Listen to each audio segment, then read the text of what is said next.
আসসালামু আলাইকুম রহমতুল্লাহ। সম্মানিত দর্শক, আশা করি সকলে ভালো আছেন। আমি আল্লাহর রহমতে ভালো আছি। আজকে আমরা নুন সাকিন কোনটা এবং তানবিন কাকে বলে, নুন সাকিন তানবিন এর পরিচয় নিয়ে আলোচনা করব। বিশেষ করে নুন সাকিন তানবিন কত প্রকারে পড়া যায় এবং প্রত্যেক প্রকারের কয়টি করে হরফ রয়েছে, আর কোনটার মধ্যে গুণ্য হবে এবং কোনটার মধ্যে গুণ্য হবে না, এটা নিয়ে আজকে কিছু বিস্তারিত আলোচনা করব। এখানে দেখুন, নুন সাকিন ও তানবিন এর কায়দা। নুন সাকিন কাকে বলে? জজমওয়ালা নুনকে বলে, অর্থাৎ যে নুনের মধ্যে জজম থাকবে সেটাকে নুন সাকিন বলে। একদম সহজ একটা কথা, যে নুনের মধ্যে জজম থাকবে সেটাকে নুন সাকিন বলে। আর কেউ যদি বলে যে বা সাকিন কাকে বলে, তখন বলতে হবে যে বায়ের মধ্যে জজম থাকে সেটাকে জজমওয়ালা বা বলে। যেমন জজমওয়ালা নুনকে বলে নুন সাকিন, জজমওয়ালা নুনকে বলে। মিম সাকিন জজমওয়ালা মিমকে বলে। তা সাকিন জজমওয়ালা তাকে বলে। তারপর দেখুন, তানবিন কাকে বলে? দুই জবর দুই জের দুই পেশকে তানবিন বলে। দুই জবর দুই জের দুই পেশকে তানবিন বলে। যেমন তানবিন উদাহরণ, অনেকগুলো উদাহরণ দেওয়া আছে। হামজা দুই জবর আন, হামজা দুই জের ইন, হামজা দুই পেশ উন, আন ইন উন। বা দুই জবর বান, বা দুই জের বিন, বা দুই পেশ বুন, বান বিন বুন।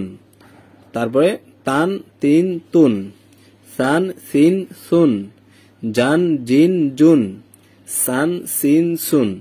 এভাবে 29 হরফ দিয়ে এরকম উচ্চারণ করা যাবে। এখন আমাদের জানতে হবে যে নুন সাকিন এবং তানবিন এটা কয় প্রকারে পড়া যায়। নুন সাকিন এবং তানবিন এটা কত প্রকারে পড়া যায়, এটা নিয়ে আমরা একটু বিস্তারিত আলোচনা করব। নুন সাকিন এবং তানবিন কত প্রকারে পড়া যায়। এখানে দেখুন, নুন সাকিন এবং তানবিন 4 প্রকারে পড়া যায়। নুন সাকিন এবং তানবিন 4 প্রকারে পড়া যায়। ইকলাব, ইদগম, ইজহার, ইকফা। ইকলাব, ইদগম, ইজহার, ইকফা। এখন আমাদেরকে প্রথম বুঝতে হবে যে ইকলাব কাকে বলে। এই যে এখানে সিরিয়াল দেওয়া আছে, ইকলাব, ইদগম, ইজহার, ইকফা। ইকলাব অর্থ কি এবং ইকলাব কাকে বলে? ইকলাবের হরফ কয়টি? এর প্রত্যেকটা শব্দের আমরা 3টা বিষয় জানতে হবে। ইকলাব অর্থ কি, ইকলাবের হরফ কয়টি, ইকলাব কাকে বলে। তো ইকলাব অর্থ পরিবর্তন করে পড়া। ইকলাব অর্থ হলো পরিবর্তন করে পড়া। আর ইকলাবের হরফ হলো একটি। ইকলাবের হরফ হলো একটি, যেমন বা। এখন ইকলাব কাকে বলে? এই যে আমরা পড়ছিলাম নুন সাকিন এবং তানবিন। নুন সাকিন অথবা তানবিনের পরে যদি বা হরফটা আসে, তখন ওই নুন সাকিন এবং তানবিনকে ছোট্ট একটা মিম দ্বারা পরিবর্তন করে পড়তে হয়। এটাকে ইকলাব বলা হয়। যেমন মিম বা আদি, মিম বা আদি। তারপরে ইকলাবের বিষয় শেষ। 2 নম্বর হলো ইদগম। ইদগম অর্থ কি, ইদগম কাকে বলে এবং ইদগমের হরফ কয়টি? ইদগম অর্থ মিলানো বা মিলাইয়া পড়া। ইদগম অর্থ মিলানো, মিলিয়ে পড়া। ইদগমের হরফ হলো 6টি। ইয়া র মিম লাম ওয়াও নুন। ইয়া র মিম লাম ওয়াও নুন। এটা একটা সংক্ষিপ্ত রূপ আছে, একসাথে বললে ইয়ার মালুন। ইয়ার মালুন, এই শব্দটার মধ্যে 6টি হরফ আছে। তারপর দেখুন,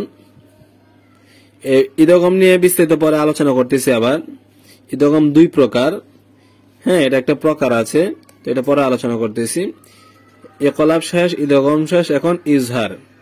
ইজহার অর্থ কি, ইজহারের হরফ কয়টি, ইজহার কাকে বলে? ইজহার অর্থ হলো স্পষ্ট করিয়া পড়া। ইজহার অর্থ হলো স্পষ্ট করিয়া পড়া। আর ইজহারের হরফ হলো 6টি। হামজা, হা, আইন, হা, গইন, খ। অর্থাৎ 1 থেকে 3 নম্বর মাখরাজ পর্যন্ত। 1 নম্বর, 2 নম্বর, 3 নম্বর মাখরাজ যে হরফগুলো আছে, 2টা করে 6টা, এই 6টি হরফ হামজা, হা, আইন, হা, গইন, খ। এগুলো হচ্ছে ইজহার হরফ। ইজহার অর্থ স্পষ্ট করে পড়া। ইজহার হরফ 6টি, হামজা, হা, আইন, হা, গইন, খ। এখন ইজহার কাকে বলে? নুন সাকিন অথবা তানবিনের পরে এটা প্রত্যেকটা ক্ষেত্রে আসবে, প্রত্যেকটা সংখ্যার ক্ষেত্রে এটা আসবে। নুন সাকিন অথবা তানবিনের পরে, নুন সাকিন অথবা তানবিনের পরে এটা প্রত্যেকটা সংখ্যার ক্ষেত্রে আসবে। তো এখন আমরা ইজহারের সংজ্ঞা বলতেছিলাম, ইজহার নুন সাকিন অথবা তানবিনের পরে যদি হামজা হা, আইন হা, গইন খ এই 6টি হরফের মধ্যে থেকে কোনো একটি হরফ আসে, এই 6টি হরফের মধ্যে থেকে কোনো একটি হরফ আসে, তাহলে সেটাকে গুণনা করা যাবে না, স্পষ্ট করে পড়তে হবে, স্পষ্ট করে পড়তে হবে। যেমন আন আমতা, ওয়ান হার, আযাবুন আলিম, এগুলো। তাহলে আমাদের 3টা বিষয় জানা হলো। ইজহার অর্থ কি? ইজহার অর্থ হলো স্পষ্ট করে পড়া, আর ইজহার হরফ হলো 6টি, হামজা হা, আইন হা, গইন খ। ইজহার কাকে বলে? নুন সাকিন অথবা তানবিনের পরে কোরআন মাজিদে যে কোনো জায়গায় নুন সাকিন তানবিনের পরে যদি এই 6টি হরফ আসে, তাহলে সেখানে কোনো গুণনা হবে না। একবার স্পষ্ট কথা, নুন সাকিন অথবা তানবিনের পরে যদি এই 6টি হরফ আসে তাহলে কোনো গুণনা হবে না। তারপর দেখুন ইকফা, 4 নম্বর হলো ইকফা। ইকফা অর্থ কি? ইকফা অর্থ লুকানো, লুকিয়ে পড়া, নাকের ভিতর লুকিয়ে পড়া। ইকফার হরফ হলো 15টি। তাও সাও জিমো দালো, জালো জাও সিনো শিন, সদ দদ তজ, ফাও কফ কাফ। এটা হচ্ছে আপনি যদি এটা সুরে সুরে ছন্দ আকারে পড়তে চান তাহলে এভাবে পড়তে পারবেন। তাও সাও জিমো দালো, জালো জাও সিনো শিন, সদ দদ তজ, ফাও কফ কাফ। এভাবে পড়লে পড়াটা মুখস্থ থাকবে, এভাবে পড়লে পড়াটা মুখস্থ থাকবে। এই জন্য ছাত্রদেরকে আমরা এভাবে পড়াই থাকি আর কি। এভাবে আপনারা মুখস্থ করবেন, তাহলে সুবিধা হবে, মুখস্থ থাকবে বেশিক্ষণ। ইকফা অর্থ লুকানো বা নাকের ভিতরে লুকাইয়া পড়া। ইকফার হরফ 15টি। এখন ইকফা কাকে বলে? এই যে আমরা ইকলাব, ইদগম, ইজহার এগুলা পড়লাম, যে নুন সাকিন তানবিন, নুন সাকিন অথবা তানবিনের বামে, এখানেও সেম এমনই হবে। নুন সাকিন অথবা তানবিনের পরে যদি এই 15টি হরফের মধ্যে থেকে কোনো একটি হরফ আসে তাহলে গুণনা করে পড়তে হবে, নাকের ভিতর লুকিয়ে গুণনা করে পড়তে হবে। এটাকে ইকফা বলা হয়, ইকফার গুণনা বলা হয়। ইকফার হরফে সবচেয়ে বেশি। নুন সাকিন অথবা তানবিনের পরে যদি ইকফার 15টি হরফের মধ্যে থেকে কোনো একটি হরফ আসে তাহলে এখানে গুণনা করে পড়তে হবে, নাকের ভিতর লুকিয়ে পড়তে হবে। ঠিক আছে? যেমন মিন সামারা, আইনুন জারিয়া, ইনশা, এরকম। তাহলে প্রথমে আমরা পড়ছিলাম নুন সাকিন তানবিন কত প্রকারে পড়া যায়? নুন সাকিন তানবিন 4 প্রকারে পড়া যায়। প্রথম হলো ইকলাব, ইকলাব বললাম। ইদগম, ইদগমে বললাম ইদগম 6টি, তবে ইদগমের প্রকার রয়েছে, 2 প্রকারে পড়া যায়, এটা পরে বলতেছি। তারপর ইজহার অর্থ স্পষ্ট করিয়া পড়া, ইজহার 6টি। ইকফা, ইকফা অর্থ লুকাইয়া পড়া, ইকফার হরফ 15টি। ভিডিওটি শেষ পর্যন্ত দেখবেন, তাহলে ভালো করে বুঝতে পারবেন। এখানে দেখুন 2 নম্বর আমরা পড়ছিলাম ইজহার আর ইদগম, এর হরফ 6টি, ইয়া র মিম লাম ওয়া নুন। এই 6টি হরফ 2 ভাগে বিভক্ত। একটা হলো যে গুণনা সহ মিলাইয়া পড়তে হবে, আরেকটা হলো গুণনা ছাড়া মিলাইয়া পড়তে হবে। দেখুন ইদগম 2 প্রকার, ইদগমে বা গুণনা অর্থাৎ গুণনা সহ মিলাইয়া পড়বে, আর ইদগমে বেলা গুণনা অর্থাৎ গুণনা ছাড়া মিলাইয়া পড়বে। তো ইদগম বাগুনা হরফ কয়টি? ইদগম বাগুনা হরফ 4টি, ইয়া মিম ওয়া নুন। তো ইদগম বাগুনা কাকে বলে? নুন সাকিন অথবা তানবিনের পরে ইদগমে বাগুনার 4 হরফে কোনো একটি হরফ যদি আসে তাহলে গুণনা সহ মিলিয়ে পড়তে হবে। যেমন মাইয়াকুলু, মাইয়াকুলু সানাতান ইয়াতিহুনা মিম মিসলিহি। এটা হলো ইদগমে বাগুন্না। আর এটা হলো ইদগমে বেলা গুন্না, 2 নাম্বার। ইদগমে বেলা গুন্না অর্থ গুন্না ছাড়া মিলাইয়া পড়া। ইদগমে বেলা গুন্না হরফ 2টি, র লাম।